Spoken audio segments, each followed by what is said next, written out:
Hey, what is up guys, welcome back to the channel and welcome back once again to Gran Turismo 7. So around about 10-11 days ago or so, I made my own personal 1.36 update wish list. Now this video did kind of get pushed back a little bit. I've just been kind of busy in my own life and such, so I might have missed a few days and stuff, and I didn't think I'd actually get around to making this video. However, 1.36 still hasn't shown its face, and well, I'm getting around to this video now. So I asked you guys what you want within GT7 and realistically where it should go from the next update onwards, just like I do every month, and I'm going to pick the best and highest rated suggestions of the bunch to feature within this video. So let's get straight into it with our first one. So Markerline Gaming with the first, point of the video, and he basically says that they need to get rid of invitations. They're completely useless, and do you know what? I fully agree. Whilst I guess in a way it made sense in the early days of GT7 that you couldn't just go into these brands and, you know, all of a sudden purchase their top tier car like a Bugatti Veyron just because you've got the money. You have to kind of build up that credibility. It actually does work like that in real life. However, it's since fallen away, considering you can go ahead and buy a Bugatti Chiron without the need of an invitation, or the likes of an Aston Martin Valkyrie instead of the Aston Martin Vulcan. Again, it just makes zero sense at this point in the game's life cycle. If you were around back in, I believe, April to May of 2022, they did actually open them up for, existing players for around about 28 days, meaning that a lot of the people that jumped into the game early on got the chance to purchase all of the invitation cars, as they just were not locked behind anything. All you had to do was just get the money and pick them up. So it is possible for them to take them out, and in all honesty, it just doesn't make any sense anymore. It just seems like it's again another barrier to be able to experience the entire game. And you know, since they've gone along and put viable engine swaps and extreme tuning parts in, this one just seems a little bit pointless. There's nothing worse than getting an invite off the roulette wheel once you've actually got all the invitation cars, and there's nothing worse than having to wait around and end up getting repeat invitations of invitations you've already had in the past. So yes, I fully agree, the invitation system just needs to go. Point number 2 from the Night Fox, and to basically summarize what he goes on to say, is that PD need a community manager that interacts with the community and basically keeps everyone up to date on what's going on in the world of Gran Turismo. And this one I can fully get behind. Obviously, it was kind of a point I made in my own personal wish list, and again, I cannot repeat this enough. Having a good community manager in gaming these days for your social media presence is a massive deal, and it keeps the players happy, kind of knowing where they're at in terms of the development, where they're going next, and you know, kind of overall how they're doing.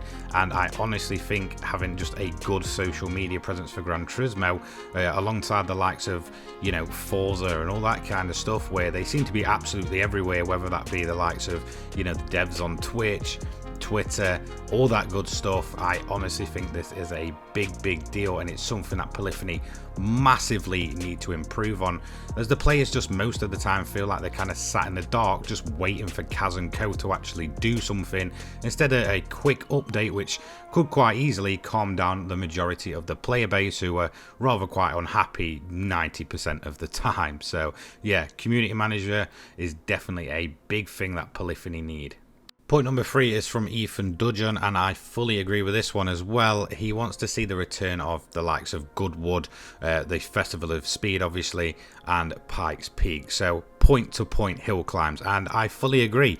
This isn't something out of the realm of possibility for Gran Turismo. Obviously with GT6 we had the Goodwood Festival of Speed, the hill climb with a bunch of different cars, and it was absolutely awesome. Even if they put them in the mission challenges, which have been, you know, absolutely abandoned since we got the endurance races, or just the inclusion of Pikes Peak like we had in the likes of Gran Turismo 2 and such, you know, I feel like it could quite easily work within this game.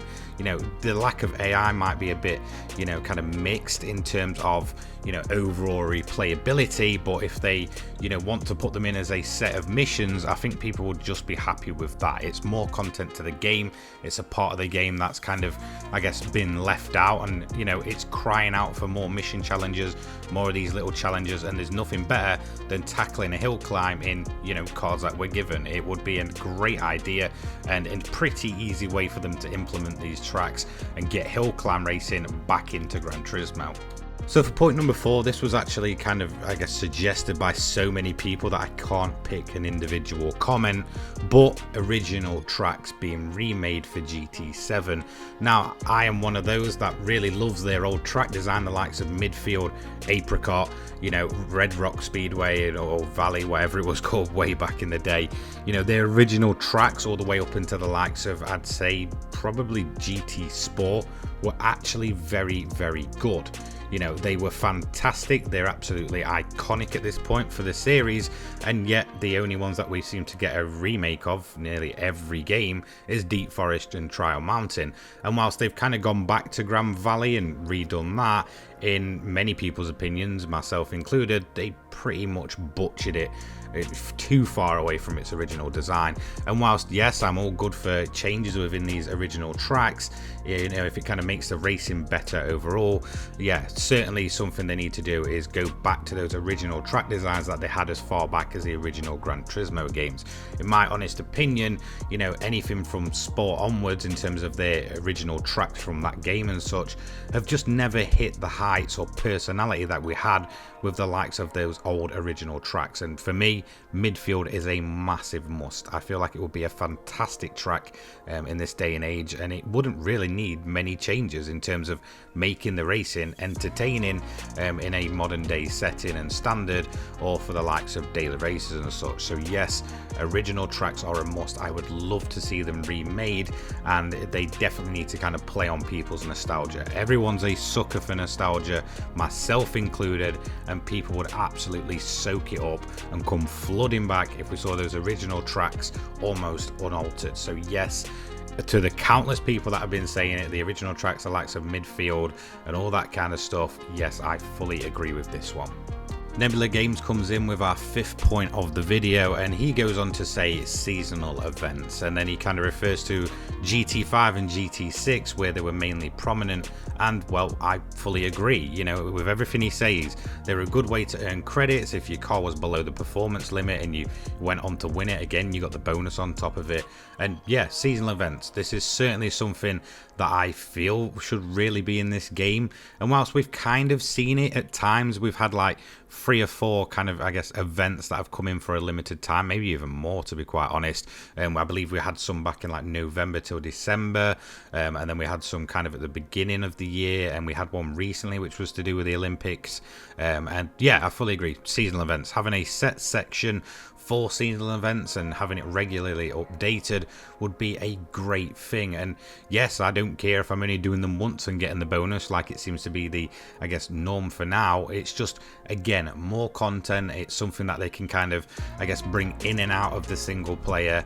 Again, a lot of players are just single player only, and it keeps them coming back, you know, whether that be on a bi-weekly basis or maybe a monthly basis, or maybe just wait a few months, obviously going along with the seasonal approach. You know, something along those lines of events that kind of pop in and out constantly without them kind of coming into the game for 2 weeks and then disappearing again for, you know, another 4 months until they decide to do a bit of a special thing.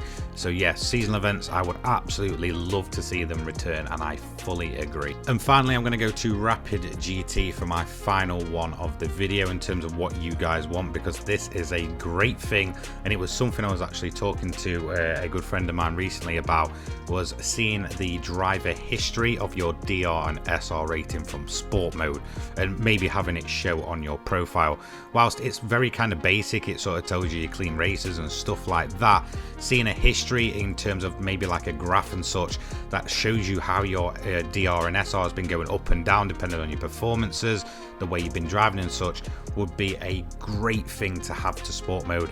And again, it just kind of goes into detail and allows us to, I guess, really track our performances and just see how well we're doing and how bad we're doing when we're doing bad. So yeah, fully agree with Rapid. This is a thing that I would absolutely love, and it's just funny how this one comes up when it was only 2 nights ago I was speaking about this. I believe Prima Games back in the day used to be able to, you could track your sport mode DRNSR. I know I kind of popped on there a few times in the past, and again, I'd love to see something like this for GT7, so fully agree there. And well, that's going to be my final point for this community wish list. Obviously, keep them coming. I will take them into, I guess, consideration over time. Sometimes there's certain things I can't really touch on in terms of like specific cars or, you know, real world tracks. Again, a lot of that's just down to licensing, and, you know, we could all wish for 100 cars in the game, so I do tend to avoid them and try to go you know, more towards the likes of features and things that could realistically be implemented to improve this game. So that's going to be it from me today. Thank you so much for watching. Don't forget to jump into my Twitter, my Discord, and check out my Patreon if you do want to help the channel between uploads. I will massively appreciate it, or feel free to become a channel member today. I hope you have a fantastic day and a great rest of your weekend. Take care, guys. Peace.